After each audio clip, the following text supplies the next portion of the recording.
Good day and welcome to another one-on-one interview with us here at CARICOM. Today we're continuing our discussions on gender equality and gender equity with our Deputy Program Manager for Gender here at the CARICOM Secretariat, Ms. Anne-Marie Williams. But to add a little balance to our discussions, we also have with us today Mr. Rawle Ward, who will be reining in on his perspective on our gender issues. Before we get started though, I want to invite those of you who have not yet subscribed to our YouTube channel to go ahead and hit that subscribe button. And you should also just hit the bell notification right at the bottom of your screen so you can know whenever we upload. Now, let's get back into our gender discussion. As you know, we recently celebrated International Women's Day, and we had a very interesting discussion with Anne-Marie about gender equality and gender equity. And this is now the second part of that program where we're going to be talking about women and gender issues. And I just wanted for you, Anne-Marie, to reiterate for us what is gender and gender equity and gender equality. Well, like I said, gender is a social construction. Mm-hmm. Gender has to do with men and women, boys and girls, right. transgendered individuals. But it has to do with the roles that they take on over time in society. Mm-hmm. And so gender changes over time. It's not static. It also has to do with power relations. It's rooted in who has power and control over what resources. Right. So, and in relation, in our current situation, since it's within the time of the celebration of International Women's Day, where the theme celebrated was balancing for better. Balance for better. Balance for better, right? And so we're the aim is to create gender balance for a more equal and equitable society as it relates to gender and I like gender to roles. say better balance, better work. Aha, of course. Now, how does gender rights fit into all of this? Well, it's very simple. If you have an entire world where 50 or 51% of the population, half or more than half of the population happens to be women, then women and men must coexist together. Right. Because if you start saying that, well, half of my population, 50% or 51% women, and they're not fully represented, then that doesn't begin to count as democracy. Right. So your societies don't really prosper if you're not using half your brain power. All right. You know? Well, since we want to bring some gender balance into our discussions, I feel like we need to bring Rawle in. Rawle, welcome to the program. Thank you so much for being with us. What are your views on the issue of gender? How do you see it? Having grown up in a house or in a home where my mom was and still is a very strong gender female advocate, I always have seen it through a balanced lens. For me, and a lot of men don't necessarily agree with me, but I always see the women as the smarter lot. You're one in a million. But Well, that's good. I can't disagree here. No, but seriously, even in going to school in your class, the girls in my class weren't interested in the boys at my age. They were interested in the older boys because they were actually more mature than us. Girls mature faster than boys, mentally and physically. Right. And so a man at 25 is no match for a woman at 25. Men seem to think harder. They delude themselves into believing that, well, they are so smart, but women are generally ahead. They could see you coming from a mile off. So you think then that in terms of gender balance and gender equity and equality within our Caribbean context, do you think that things are equitable and equal at the moment? It's not. There's still, because you're still dealing with a mindset where men seem to think that they're the superior being, and we're all equal. Right. And that's where we got to work on that premise that both men and women are equal, and there are women who are extremely competent and sometimes even better at it than men. Right. I think this kind of brings me into the idea of marginalization. In some cases, especially with this new, I don't know if it's necessarily a new thrust to, respect women's rights more. There are issues that come up in relation to the marginalization of women, but now also the marginalization of men. Anne Marie, do you want to tell me, how do we within the Caribbean context, what is that looking like for us in the region? Well, I will not use the word marginalization. I will stick to what the new global framework for the Sustainable Development Goals is saying now. Leaving no one behind, Right. and you help the furthest from behind first. Uh-huh. Women have done well in a lot of areas. I would never sit here and say that there hasn't been progress. Right. But progress, to a great extent, has been slow and uneven, particularly in areas like women's economic empowerment. Throughout the Caribbean region, maybe a little with the exception of Jamaica and Barbados, women's labor force participation rates are very low. Right. Not enough women are working, so the economies are not prospering the way they should, simply put. Right. In terms of political participation, which is under the label Women in Decision Making, one of the pillars coming out of the Beijing Conference from 1995. Right. We've had 2 women prime ministers in CARICOM like about 5 years ago. Wow. Now it's 1. That's a slippage. So we've not done well in that area. Right. Among the 15 men, there's 1 woman. Not good enough. When we look at an area like gender-based violence, it's escalating. We've just completed 2 prevalent surveys, one in Trinidad and one in Jamaica, saying that the Caribbean has been one of the most violent regions in terms of sexual violence. With the global average, 1 in 3 women have been or will be violated over her lifetime, both in Jamaica and in Trinidad.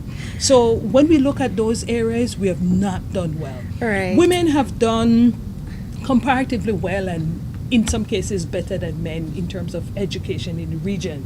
But if you look overall, women are still not getting the top jobs. Right. So all these women who are being educated, where are they going? Because labor force participation rates are down, and these women are graduating at some rate, sometimes 3 to 1 over their male counterparts.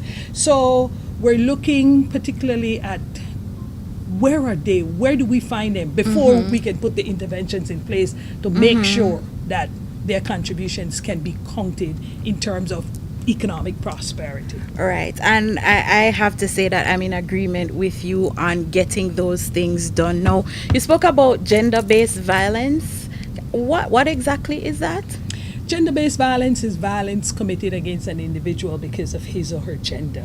Right. It includes domestic violence, it includes sexual violence, trafficking, cyberbullying. It runs the gamut. Okay. But it is particularly because it could be a man, it could be a transgendered individual. That is gender-based violence because of your gender. And I know that, Rawle, within the region, gender-based violence has been something that has been cause for concern. What are your views on the matter? For me, I'm more set on the right to choice. Now, if it's not working, it's not working. There's no way that you can keep someone or make someone stay with you, Or do what you want them to do. or do what you want them to do. So the resort to violence does not solve the problem. That person, if they want to leave, they're going to leave. They would have made a mental decision to leave, and they should be allowed to go as they wish. At their free will. But again, violence, as people people need to know it's rooted again in power relations. Yeah, And power yeah. relations Indeed. does not necessarily mean the smarter person Mm-hmm. will do the beating or receive the beating. Mm-hmm. Power relations come in all different forms. It could be because of money, it could be because of sex, it could be because of beauty, it could be because of a lot of things, but it is Yeah. sorely rooted in power relations. Now, this reminds me of a recent article that was in Barbados today, and it was written by Marsha Hines. It was about the Farmer Nappy song, Hooking Me. If you want me to go. Oh, I'm sure you guys know this song, right? If you don't know it, look it up on YouTube. But in her article about that particular song, Miss Hines took issue with Farmer Nappy, saying that the song makes a mockery of women's rights and their safety in terms of their ability to negotiate the end of a relationship and have the power of what she calls a done. I know you've also been quite vocal about this, Anne-Marie. Tell us your views. Well, Miss, you see things like these, people who study these types of things look at the world. If you have some kind of gender background, then gender is in everything. So you look at the world completely different as opposed to somebody who have not studied or don't pay attention to it. Miss Hines is right in some ways, but there are different schools of thought. Right. And this is why things are up for discussion, and the diversity of opinion makes for a good argument, and it opens your eyes to different things. Right? Okay, and what specifically is your perspective on the issue? I feel like Miss Hines said, a lot of the songs that we listen to in the Caribbean and done by our Caribbean artists glamorize cheaply women's subjection and women's subordination. And we dance into them. Sometimes we don't even know the words. But there is a pattern here. When women are abused or have been abused for a period of time, they block it out. And it's become so normalized that people who are not abused, they look at them almost as if something wrong with you. But it's because of the systemic abuse they have suffered. I see. And these things are just rooted in patriarchy. I hear you. And I really feel that this is one way that men feel that they have the power over women. You could have added positive lyrics or different kinds of lyrics to the same tune. And But sold some even people better. might say that those lyrics are positive lyrics. If you want That's me to go, fine. you shouldn't be But- looking the way you do. You shouldn't be Yes, cooking the way you do. but- Some might interpret that as a Yes. compliment. And then it sounds like, yes, some might interpret it as a compliment. Exactly why I said too, because if nothing else is going on in your life, it might be a compliment. But then I might see it as, well, that's blaming the victim too. Rawle, what are your views on this? Have you seen that video? Yeah, I have seen it, and I guess I have a very simplistic view of it. What I saw, I didn't see it as being violent against the woman. I saw it as the guy totally in love with her, in love with the way she looks, in the way she cooks, in the way she how he feels about her in general. So it's a difficult decision for him to just let it go. But I didn't see it as him trying to say, well, listen, if you're gonna go, this is the end of it, and I'm gonna finish it, and or being aggressive towards her. I didn't see And if any you pressure. think, he wasn't aggressive toward her at that point, but if you think about it, which sane woman would leave a good man? And it's done, and it's over. So there are underlying things and I beg perspectives to disagree with that you. we don't see. Because if it's done and she wants out, then it couldn't be all that good, you think? But- No, yeah, I beg go to ahead, disagree Rawle. because this guy could be as good as possible, but if the chemistry is not there, if she's not feeling him, She might decide. he could probably bring the stars down from the sky, and that wouldn't matter. So it's not So good. it's not necessarily that he's bad and he's not good to her, or she just not feeling it. So Right. Well, so what if it is a situation where that is the case? Then would it be considered a Well, negative well, I'll in tell this you case? what. Because we don't Like- really know like I why said- she was leaving like him I in the said, song. right? It's perspective. It's Mm-hmm. perspective. It's perspective. And as people who analyze things, you just have to leave it at that. It's just one way of looking at things. Just, well, this is another school of thought. That doesn't mean it's right. Yeah. Right. Yeah. True. But it gives you an opportunity to look at things not only in black and Indeed. white, but To with shades of explore. gray and pastels Indeed. and everything. Yeah, agreed. I looked at it again just before we came on air, Mm-hmm. because I wanted to see what is it I'm missing. The only thing that I would have seen that I probably would have done different in the video is for him not to have the utensils in his hand. hands.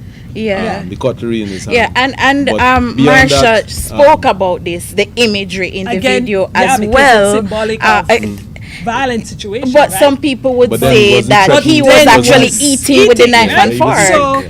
again, Yeah. just So like I'm it- saying, it's just to put the pieces on the table and let people have their own opinion, come to their own decision as to. So You know? well, some persons might even be of the opinion that the writer of the article was reaching in her assessment of the song. What would you say to that? Well, again, maybe she was, but then, it's hard for me to say what was in her mind. Right. Because I would look at it and say, well, it's a cutlery, so. But you could also say, well, people use cutlery to create harm too, but we didn't see him do that. Right, and So, within the you know, context of the song too, Right. I Yeah. don't know if there was necessarily anything menacing with him when he was holding the cutlery either. Right. What did you didn't did you observe- I didn't see observe anything that, like that, Rawle? But Right. but one I could- personally didn't observe that. could run either. away with that thought Yes, also. indeed. If you're reaching and if you're Right. searching, you'll find something that So- you that you're looking So for. it's just how people Yeah. want to interpret it. Yeah. That's why I feel the best thing is okay, we see it this way, but also consider this. That doesn't mean it's right, true, but and it's a good discussion. It It is. is, and it's good also for us to create some balance in terms of our thought processes, and maybe there are some lessons for us to learn here about how we think and conceptualize the imagery that we're putting in our music or our entertainment, whatever it is. It's not necessarily, we might be seeing it from a different perspective when you're doing the production, Yeah. yes, but when it goes out there, then you still have to take into consideration how is it going to be viewed, How it's whether gonna be received. exactly how it's going to be viewed, how it's going to be received. This has been a very rich discussion, you guys. Do you have any final words for us, Anne-Marie? Just to say, not because of this Farmer Nappy song, but for years we have had songs that really denigrate the very heart of what womanhood is all about. I have And, to agree with that. That I and agree on. and it's just for the entertainers and the producers and the writers to realize that males all come from females. Yeah. And when the shoe is on the other foot, it's a different perspective. Absolutely. And sometimes it is important for us as a community and as a global world to let's glamorize women's intelligence and their very being, as opposed to just the sexual parts of them. The parts that will, over time, disappear or fade. Mm-hmm. But if we're into nation building and development, there's more to us than just our bodies. Right. You know? Absolutely. Rawle, do you want to bring in your final perspective here? Yes, indeed. I want to agree with Anne-Marie. There's a lot more to women than the, as a matter of fact, every human being. Exactly. For me, what is important is the mind and the state of mind. And for Farmer Nappy's song, it's really a beautiful arrangement. I like the music. I like the arrangement. Is that nice? It's really nice. Groovy. Mellow, yeah. I guess we need to spend a little bit more time on the sensitivities, as Anne-Marie would have alluded to make things better. But for me, building on the mind and the development of the mind, that's where we ought to go. That's how we ought to see each other: man, woman, child, boy, child, transgender, because whatever. The mind is indeed a very powerful thing, and once we can harness that and put it to good work, we can achieve a lot. Okay, and with that, I would have to bring our program to a close today. Thank you both so much for this very enriching discussion about gender and gender roles, gender equity, and gender equality. If you are passionate about this topic, leave us a comment below. We would love to hear from you. Also, like our Facebook page and follow us on Twitter. Join us again next week for another episode of CARICOM One-on-One. Thank you for watching.